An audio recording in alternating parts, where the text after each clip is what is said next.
vez que hablé con los cuatro y agradecerles, por supuesto, fue en una conferencia que dieron cuando, si no me equivoco, cuando presentaron era por el tema de las retenciones que hicieron en la rural, en la parte nueva. Ahí los entrevisté a los cuatro a la vez. A los cuatro. Sí, una tarde. Una tarde, maratónica la tarde. 29 de junio. ¿Qué día fue? 29 de junio.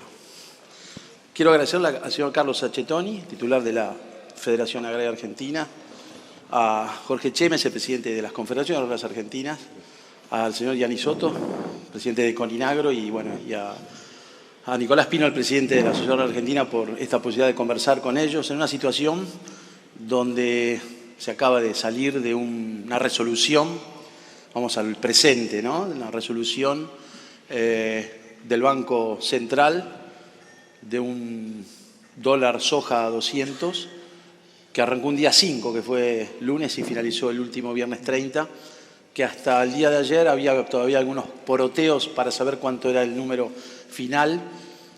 Según lo que me dijo el secretario de Agricultura el sábado en la hora del campo que entrevisté, habló de arriba de 8.100 millones de dólares. Y la pregunta es, voy a arrancar por Nicolás Pino. El campo otra vez es el salvavidas de la economía del país, lo sigue siendo. Otra vez recurren al campo cuando la situación era bastante crítica en cuanto a las divisas que tenía el central. ¿Creen que, sin ninguna duda para mí, fue netamente recaudatorio, o de aquí en más, como le decía yo hoy a Robert Turquía, quizás ya es y se han dado cuenta que es la hora del campo ahora por parte de las autoridades? Bueno, buenas tardes a todos. Buenas tardes. Gracias, Alejandro. Me suena la hora del campo, ¿no? Sí. Hace 20 años que suena. Hace 20 años que suena. A ver, primero creo que vamos a coincidir con los colegas. Esto no fue una medida para el campo. Esto fue 100% una medida recaudatoria por una necesidad que tuvo el gobierno de juntar divisas. Y más allá de la opinión particular o conjunta nuestra, si fue buena o mala, la medida dio resultado al gobierno. Lo que vos dijiste, 8.000 y pico de millones de dólares, cuando la necesidad eran 5.000, ¿no? Así que fue una medida exitosa para el gobierno, más allá que para el campo no fue nada importante, más que a los productores sojeros, ¿no? Y cuando decimos productores sojeros, decimos los que tenían soja hoy, porque hay un montón de productores que vendieron soja a cosecha cuando cosecharon, porque esto va dependiendo de la espalda de cada uno, claro, ¿no? Cuanto más espalda tenés, más aguantás, pero bueno. Ahora, Gianni Soto, ¿esto sirve para, con lo que decía acá Nicolás Pino, sirve para que el gobierno, las autoridades se den cuenta que hay que levantarle el pie de encima al campo para que crezca rápidamente la producción y de esa manera los ingresos sean mayores? Alejandro, yo creo que, a ver, sin pecar de soberbia, creo que nuestros productores, nuestras organizaciones, no dependemos de una situación como la que usted menciona, que le contesto indudablemente que ojalá que se den cuenta. Lo que sucede es que hace años que el campo argentino, en todas sus manifestaciones, hablando inclusive de sus economías regionales, de sus productores, es lo que tracciona en la economía argentina y lo que posibilita un crecimiento y un desarrollo. Acá hay una miopía política tan grande que ha pasado por diversos gobiernos, en donde no se dan cuenta que la puerta inclusive de la estabilidad económica, Alejandro, pasa por la productividad. Y esa productividad en general de la Argentina está fuertemente encaminada a través del sector agroindustrial. Por lo tanto, las últimas medidas que ha tomado y que han anunciado hoy el Ministerio, en estos días, el Ministerio de Economía, ayer o el viernes, en donde inclusive se nos había dicho que no, que ahora venía, porque el problema del dólar soja, y coincidiendo totalmente con vos, Nico, y lo hemos conversado, es la distorsión que trajo a todas las otras economías. Sí, una frazada corta, taparon parte, pero se destaparon. Y nos dijeron, no, es que ya nomás viene la respuesta también a las otras producciones. Y no ha venido enfocado a otro sector que como no podemos por qué opinar y ojalá que sea para el crecimiento ahora. La distorsión que trajo más allá del sentido recaudatorio, Alejandro, muestra, y te estoy contestando, que no se han dado cuenta todavía. Tony, lo que comentaba recién Carlos y Nicolás Pino, que fue netamente recaudatorio y no para el productor. Usted que representa a los pequeños productores, estuve hablando antes con el secretario de Agricultura, ahora acá que pasó a saludar y le agradecemos que anduvo por aquí por el evento. Fue una gran cantidad de pequeños productores que comercializaron, porque esto fue voluntario. Acá nadie obligó a nadie, aparte no pueden obligar porque es propiedad privada. Acá no había obligación de ningún tipo, era voluntario. Pero muchos de los quit, eso dijo, eran de pequeños productores.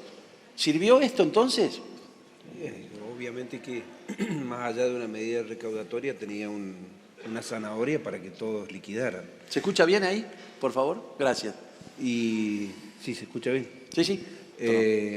Y además de esa zanahoria, muchos liquidaron. Ahora, muchos quedaron afuera, como dijo Nico, porque ya obviamente ya habían vendido, o si tienen algo todavía de producido, lo tienen como una reserva para la situación, que no sabemos cómo va a salir, la de climática.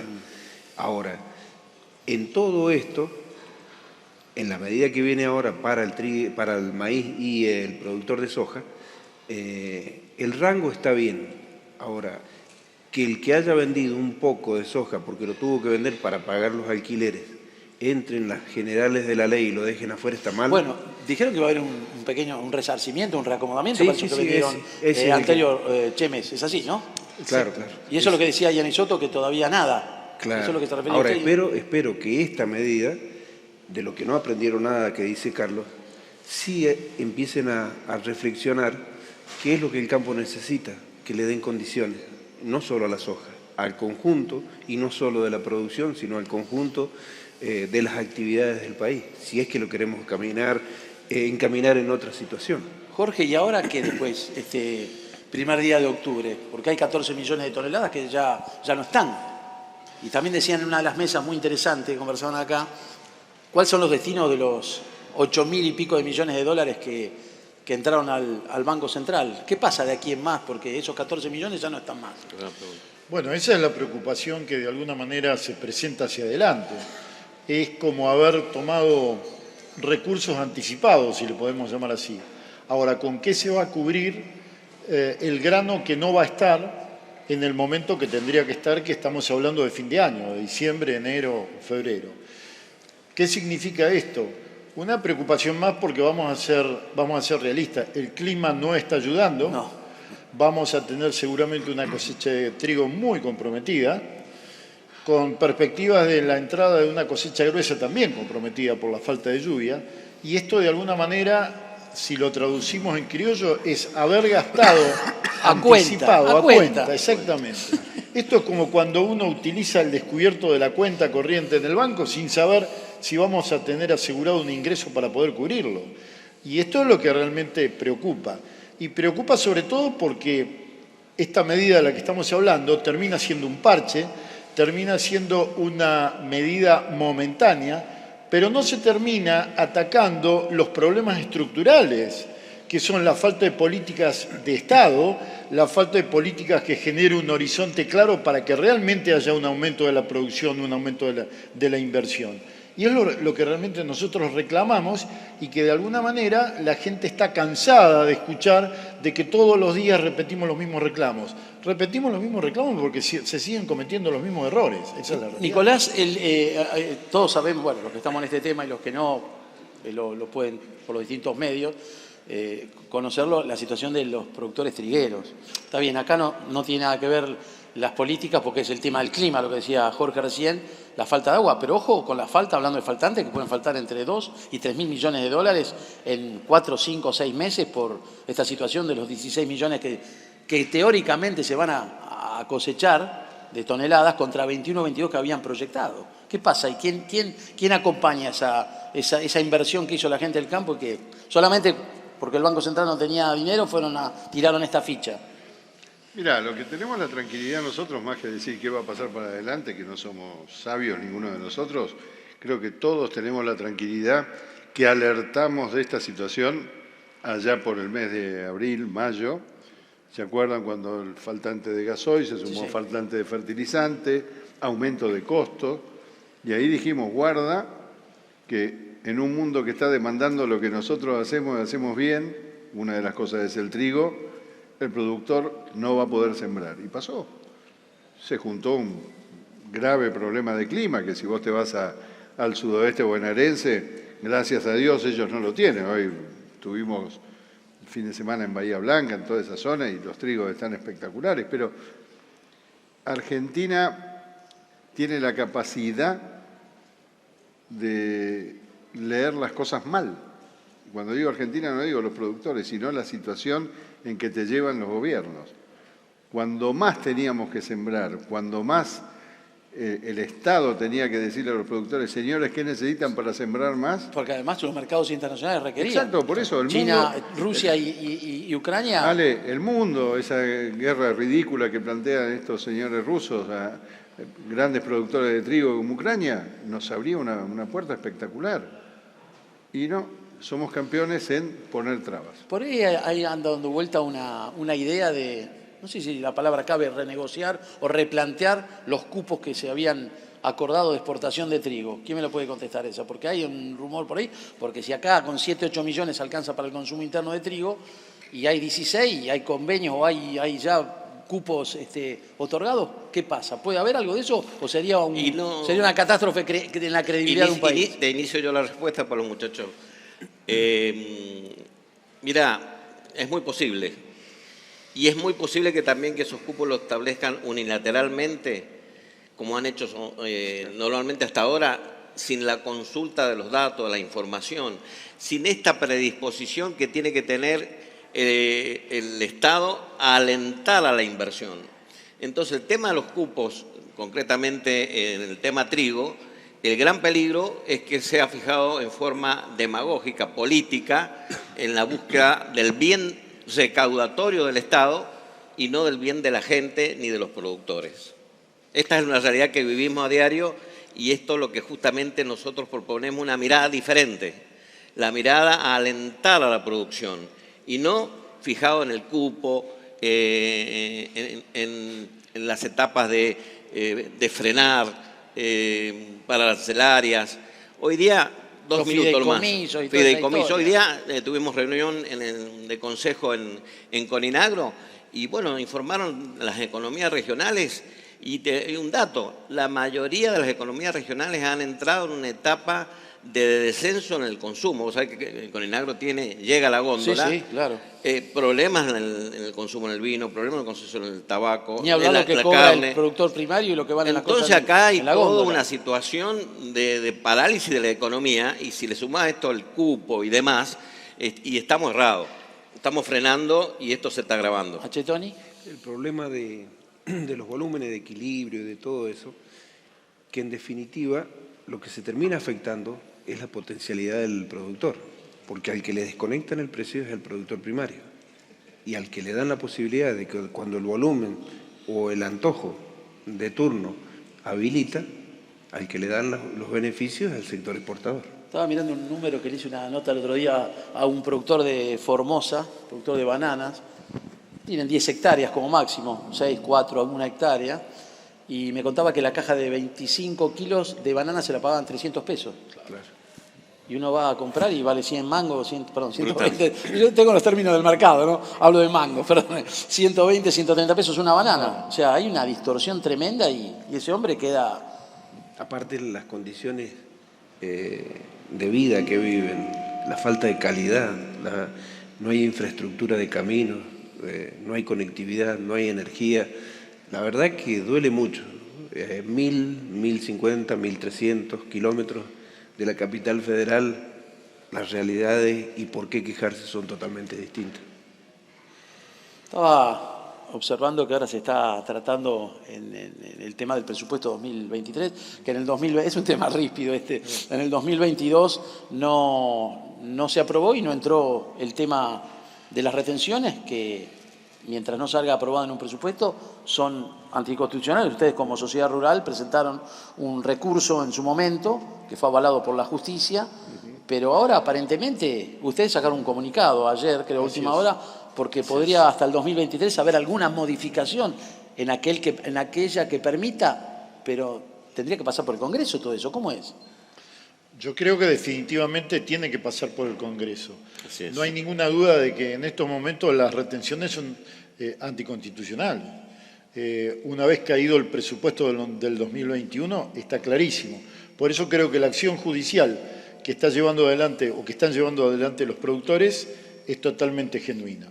Lo que sí creo es que en la medida en que desde el gobierno no se cambie la visión hacia el campo, donde se tome conciencia de que el campo es el generador del 70% o más de los recursos y que, por supuesto, la recaudación a través de las retenciones son más fáciles, más prácticas y más, digamos, ligeras de recaudar, obviamente tienen que cambiar esa visión porque, en definitiva, si toman conciencia de que si se generan políticas que incentiven la producción, seguramente se va a recaudar mucho más con un aumento de producción que teniendo retenciones. Y de última, si tenemos que apelar a un paquete impositivo, hay que luchar o insistir en que el impuesto a las ganancias, en definitiva, es lo más genuino.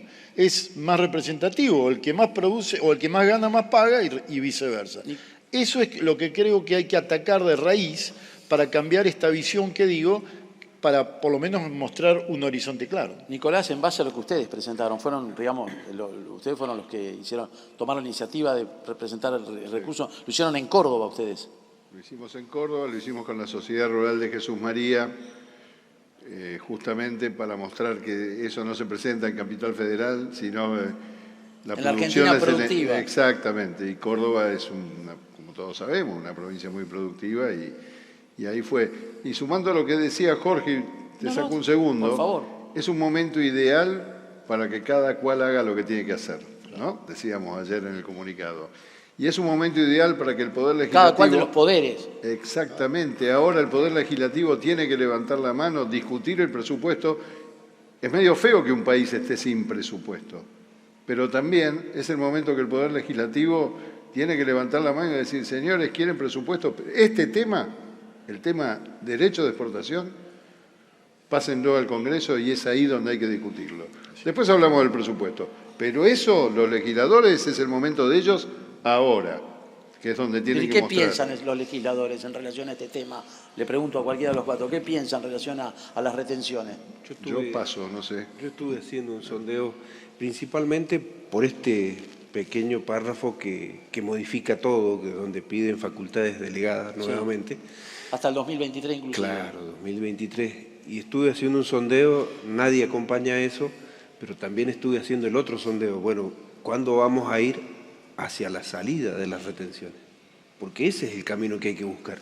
No es solo que no tenga facultades, sino que los que tienen la facultad de fijar los derechos de exportación tengan un objetivo claro de que en pocos años estemos hablando como Uruguay, Paraguay, Brasil, Bolivia, que no tienen retenciones, que no tienen dualidad cambiaria y que no tienen inflación. El ministro de Economía ese domingo, lo vamos siguiendo por los términos inclusive que dice, dijo dos cosas que me pareció recalcarlas o fuera de algo que no se escuchaba hacía tiempo, la importancia del campo en la economía del país o en la Argentina, y después que este dólar soja era voluntario, o sea, que reconocía la propiedad privada.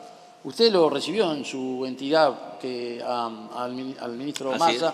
¿Pudo hablar de estos temas? ¿Qué se habló ahí? ¿Cuáles fueron los puntos más fuertes que usted le presentó? Esa reunión fue una reunión en la que se convocaron a todas nuestras federaciones, que fue con las empresas cooperativas, y se le hizo ver desde la gran diversidad de producciones que tiene el campo, que tiene nuestro país, que tiene Coninagro y que tienen las entidades, en esta ocasión en Coninagro, a nuestro ministro, en la necesidad que había de tener una mirada y una conducta totalmente distinta. Segundo, que el sector privado en este momento, en esta ocasión, en estos últimos años, se ha conducido hacia la unidad. Es decir, no hay, ya lo muestra la mesa de enlace, lo muestra el Consejo Agroindustrial, el foro de convergencia que tuvimos acá ayer. Pero lo del Consejo Agroindustrial está medio diluyéndose, me parece, ¿no? Bueno, pero siempre hay forma de disentir, pero son signos de unidad. ok. Sí. Son signos de unidad.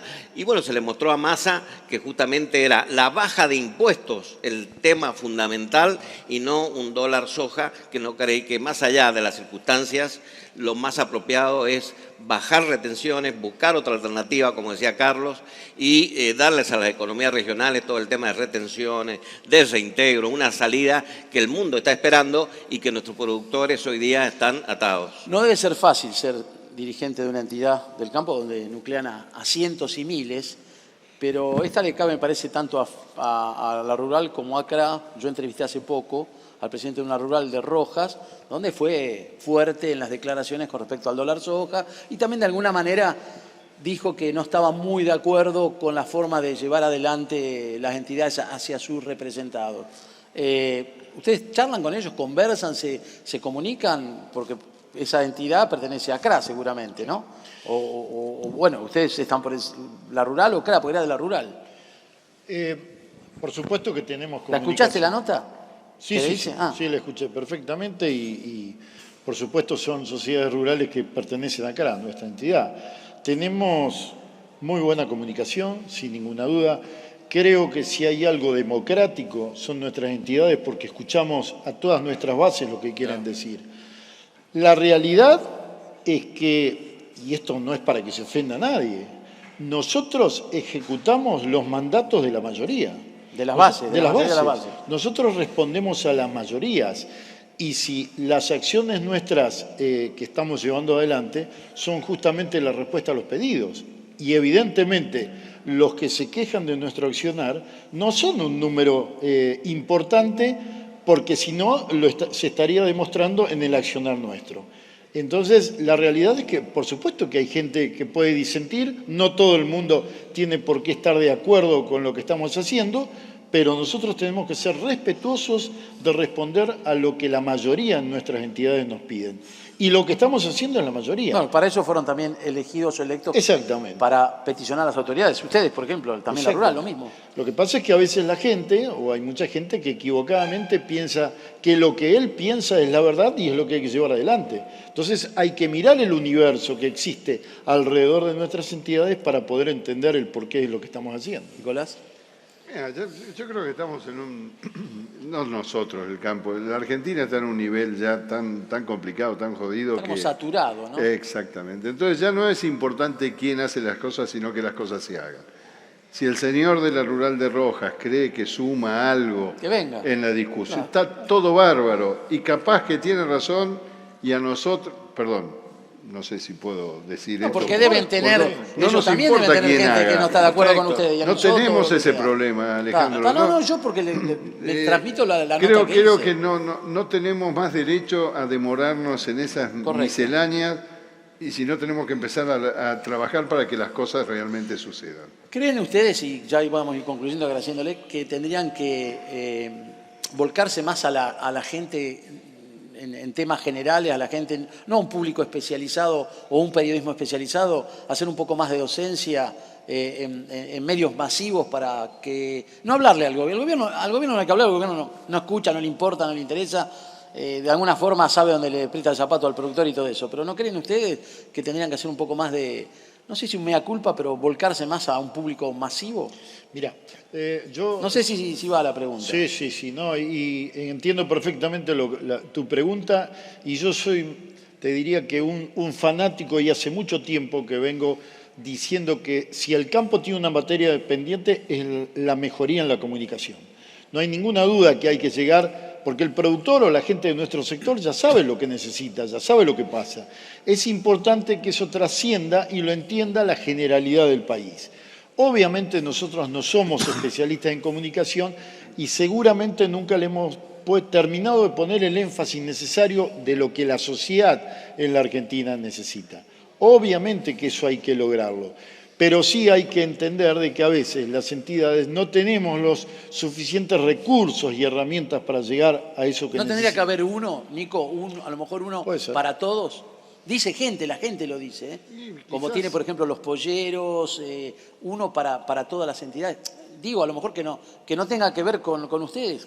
puede ser externo, no sé. Pero Dice la quizás gente. es el camino, más allá de la importancia de todas estas entidades que tenemos mucha historia dentro de la Argentina, quizás hay que apuntar para ese lado. A ver, vuelvo a repetir, creo yo que ya está todo Saturado. tan roto que tenemos todo para construir. Y por ahí puede ser una salida. Y otra salida puede ser que hagamos los 4 temporada de verano recorriéndolo. ¿Por qué no? ¿Qué sé ¿Por qué yo? no? ¿Qué decías, Carlos? No, que son procesos que, como decía Nicolás, en todas las actividades se nota la Argentina rota. Y entonces son procesos que nosotros tenemos que convencer a los nuestros para poder trasladarlo al conjunto de la sociedad. Pero es una materia pendiente en donde nosotros tenemos que generar la empatía necesaria, porque sabemos que hay mucha gente que nos entiende, nos comprende y nos acompaña, pero hay mucha otra que no tiene ni por qué entender, ni comprender, ni acompañarnos. Y a esa gente es a la que hay que comentarle qué es lo que somos, no tratar de convencer a nadie, porque con el solo contarle qué somos, qué hacemos, seguramente que los vamos a estar convenciendo sin ningún tipo de voluntad. Sumado a esto, creo que también la política y sobre todo el oficialismo, la inversa, un aparato de comunicación estableciendo una adversidad, estableciendo una grieta, conceptos que no son los adecuados, enfrentándonos con el consumidor, enfrentándonos... Carne podrida, como se dice. ¿Cómo? Tirar la carne podrida. Claro, como se como dice. culpable de la inflación, la exportación, todos conceptos que han sido rebatidos totalmente. Bueno, los que la trataron producción... que tenían guardado ahí como que especuladores miserables que guardaban 12.000 millones de Entonces, dólares y al final le fueron hay a un golpear la problema- puerta para salvar las papas que se le quemaban, ¿o no? Alejandro, hay un problema de Perdón, comunicación. no que diga así, pero uno lo también percibe. existe por parte del oficialismo y la política la falta de resolución, de actitud política de resolver problemas y del lado de la gente que no llega a fin de mes. Para finalizar y agradecerle, Nico, y quiero el comentario de cada uno. De ministerio a secretaría, ¿cambió mucho para el sector y para ustedes como titulares de entidades de tanto tiempo? En lo personal creo que sí, porque si bien el diálogo con el secretario de Agricultura en lo particular es un diálogo muy fluido y creo que todos lo tenemos, el cambiar el rango limita un poco la posibilidad del secretario de ejecutar ciertas cosas que quizás necesitan una inmediatez. O sea que hay un paso intermedio. Sí, yo creo que...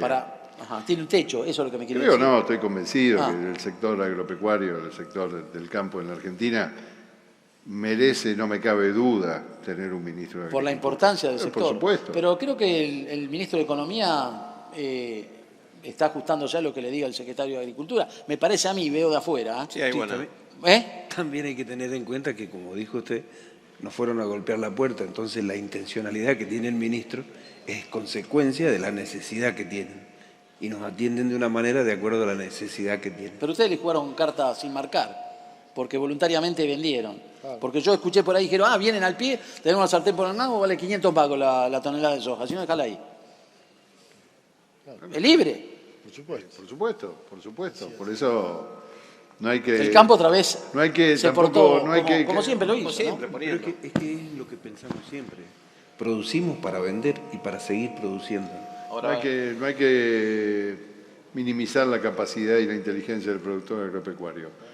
Si el señor que tenía la soja decidió vender, es porque decidió vender. No, Sí. no estemos buscando Era voluntario. fantasmas. Obvio. Sí, No, sí. no. Quedarse, dice quedarse. No pensemos que los paisanos, como nos dicen a nosotros, hacemos cualquier cosa. No. Yo creo que el tema de ministerio o secretaría coincidimos que no es lo óptimo pasarlo a secretaría. Ahora bien, hoy día la situación es de tal gravedad, Alejandro, que no estamos atrás de esa situación, sino de que haya realmente un programa económico que cambie las reglas de juego, porque como estamos, seguimos mal. Me remonto a la primera pregunta tuya, si había cambiado algo. Y la ley de presupuesto, con lo que comentaba Jorge, es más de lo mismo. Siguen las retenciones, sigue esa actitud autoritaria, no solamente una cuestión de abordaje impositivo, sino también de la forma de trabar la producción cuando está claro que lo que es necesario alentarlo. Acá estamos tirando con un Estado que se ha colocado en una posición de salvarse a sí mismo, ver cómo llega políticamente a una situación electoral cuando hay necesidades de nuestros productores, de nuestra gente que no son atendidas. Última reflexión, Jorge y Nicolás, porque esto está haciendo por streaming hacia el productor. En una situación complicada, muy sí, complicada. claro. La ganadería ni hablar. Ahora tengo Mario Rabetino en un rato. Por supuesto. No está nada fácil el tema de la carne y la ganadería. Yo creo que es un país que está atravesando una situación difícil, donde obviamente nosotros no somos ajenos a todo eso. Y siempre digo que lo ideal es que las decisiones se tomen para que repercutan a nivel de la cadena. El problema en este país es cómo lograr que esa cadena funcione cuando la misma inestabilidad del país hace que cada eslabón se defienda como gato entre la leña. Y muchas veces el sostenimiento de ese eslabón va en perjuicio de otro. Pero este mismo desorden es producido, vuelvo a repetir, por la falta de claridad en las medidas del gobierno, por la falta de confiabilidad que se genera y que creo que son las medidas fundamentales como para poder empezar a transitar un camino de consenso.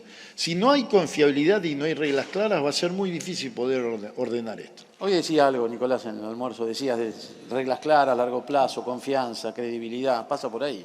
Y reglas justas también, porque la verdad que también lo que pasó con el dólar soja no fue una regla justa, porque vuelvo a repetir, el productor de producciones regionales, lanero, frutero, acá tenemos dos colegas mendocinos que son productores de economías regionales, entonces no va más por este lado. A los funcionarios que la ven de otra manera, bienvenidos, y hay funcionarios que la ven de otra manera. Y a los fanáticos de siempre, que como digo yo, que el fanatismo y la ideología le tapa la razonabilidad de las acciones, dense cuenta que no resiste más esto por este lado. Bueno, sí. Sí, no, en reflexiones que si destinaron más de 400.000 millones para este tema del dólar soja, se nos está viniendo una campaña en donde necesitamos no 12.000, más de 100.000 millones en emergencia.